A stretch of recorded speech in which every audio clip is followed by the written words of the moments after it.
beautiful Sunday afternoon. This is Rubbin Minds. Welcome. My name is Abu Kalbich, and thanks a lot for joining us. We're going to be starting off the show today, like we always do, talking about the week that was, news from the front page, all of the news that caught our attention in the past week. And top of it, of course, is the very sad, scary, and sort of jolting news about Nigerian soldiers who were killed by Boko Haram, pretty much. And there's a lot of figures and numbers being thrown around. We're not sure what exactly is happening. To government quite a bit to put out a statement. But the long and short of it is that, unlike we have heard repeatedly, the war in the northeast is still ongoing, and a lot of Nigerians are very worried about this sort of development. And I have here with me Wofai Jimmy. We're going to be trying to talk about that and more. Thanks for being here today. Well, thank you very much. Yes. I think I want to take you back to May 29, 2015. A lot of Nigerians were very, very excited by the president's speech on the day he was sworn in. I think one of the highlights of the day was him talking about how sort of decisive he would be with Boko Haram. He talked about relocating the sort of military formation as a whole to the northeast, which was the epicenter of the fight against terrorism in the country. Looking back at that speech now, do you think Mr. President hasn't acted on that which he promised, or did he underestimate the situation of things? I should rather settle for the second. I think he underestimated the situation of things. I recall that at the time, not so long after making that speech, most of the service chiefs were actually deployed to the front line. Whether or not they stayed there is also another question, because I also did recall that at some point we were informed that indeed the government was winning the fight against Boko Haram. Some of the activities were stemmed. So we had reasons to believe that to an extent there was some marginal success in the fight against Boko Haram. Perhaps because occasionally we also seem to always take for granted the fact of preparation. I know that war strategists have always said that one of the best times to prepare for war is when there is peace. Maybe because of the relative peace and calm that was achieved in that area, some people seem to have forgotten that there is still some bit of unrest there. These people have not been decimated. Sorry to cut you in there. A lot of people even kept on saying that this peace is very sort of cosmetic. Indeed, it was. Because in spite of the fact that, okay, maybe we had reclaimed territory, there was no month that went by without us hearing about it. Something detonated here, 2 people killed here invaded. So these things had still been going on in pockets. Indeed, but again, recall that whether even on an international level, a study of other areas that have been plagued by terrorism would help us understand that it's apparently difficult, very difficult, if not impossible, to totally wipe off terrorists. So that what we had before now was a barefaced attack on the government, where they had even declared a parallel government, so to speak, in the Northeast. But afterwards, we saw a decimated terrorist group that had resorted to their initial guerrilla war strategies, where they could come occasional pockets of bombs here and there.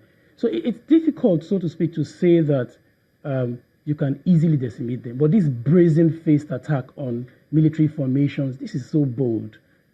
Again, I'll come back to what you had said earlier. The indication of this is nothing short of the fact that I think we underestimated them. We probably had taken for granted the fact that these people may still be very potent. And so we've got back to sit down, and we've gotten back to sitting down and hoping that our militaries could continue to deal with them the way we have always done. I think that's the issue here, really. We've underestimated them. We probably didn't think that they could resurface as they had done. But in very recent times, these guys have been coming back. But who's indicted for that now? Because I mean, even after the speech on the 29th of May in 2015, over time we've heard several insinuations and even direct statements by either Mr. President or people of representatives of the government saying Boko Haram has been defeated. Categorical statements. Oh, like yes, they've been doing that. So when you hear statements like that and things like this happen, why would they make a statement like that if there's no confirmation that this terrorist organization has been banished? Again, I should say, As with everything that pertains to this country, our government always like to make rhetorical exaggerations, I think if I should use the word, so that it's difficult to have someone simply come out and say, admit that this is still an ongoing war. That's not a politically correct statement. The more politically correct thing for them to do is to simply say, of course we are winning the war. Give Nigerians some semblance of assurance that this is happening. I should say the government should take the blame, and the military formations as well. Now, there may have been some certain degree of laxity on the part of the military formations, but who monitors them? Who sits back and says that, see, we can do a performance test to indicate whether or not they are winning this war?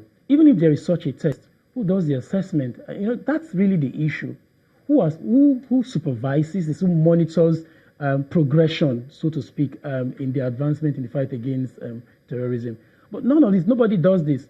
The very moment everybody realized at the point initially that perhaps the Boko Haram formations have been pushed way, way back beyond the borders, some back into the forest, everybody just sat back and relaxed and said, well, I think we have dealt with the threat. We could easily go and relax and forget about it. Unfortunately, perhaps because of the corporate amnesia that we have in this country, it's difficult to say what anybody. Looking at the response so far by the presidency to this, I mean, it's still recent, so I don't know that anything serious might have happened yet. But I mean, yeah. Looking at the response so far and what you think should have been the response, are you satisfied? And what do you think should be the plan going forward? I'm definitely not satisfied. I'm, to say the least, I'm totally disappointed with the president's response. Perhaps one of the first things I ought to have done, he had acted right by simply saying he was shocked by the attack, but beyond shock. I saw the video and a couple of other people did, but before now, there had been complaints that our military was not properly equipped for the war. A lot of them have been complaining. If you recall, prior to the 2015 declaration, there had been an occasion of an insurrection in the military where a couple of military men decided that they were going to disobey orders from their superiors on account of the fact that they didn't have the requisite weapons to prosecute the war. But that was, as it were, with this country, it was taken to be an affront on the government. They were to be prosecuted by a military tribunal.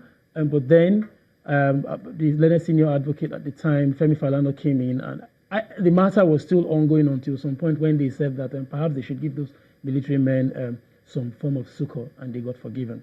But that is still the case. Each time this happens, we see a president or the head comes out to say that we will deal with the situation. The complaints have always been there. These people have said that they are ill-prepared to battle this challenge. But it comes again, makes a political statement, we will deal with it. And that's what we've always heard, we will deal with it. The video reveals that most of the weapons that they had, a lot of them are obsolete. So how do you fight an enemy who's got sophisticated weapon with obsolete arms and ammunition? It doesn't work.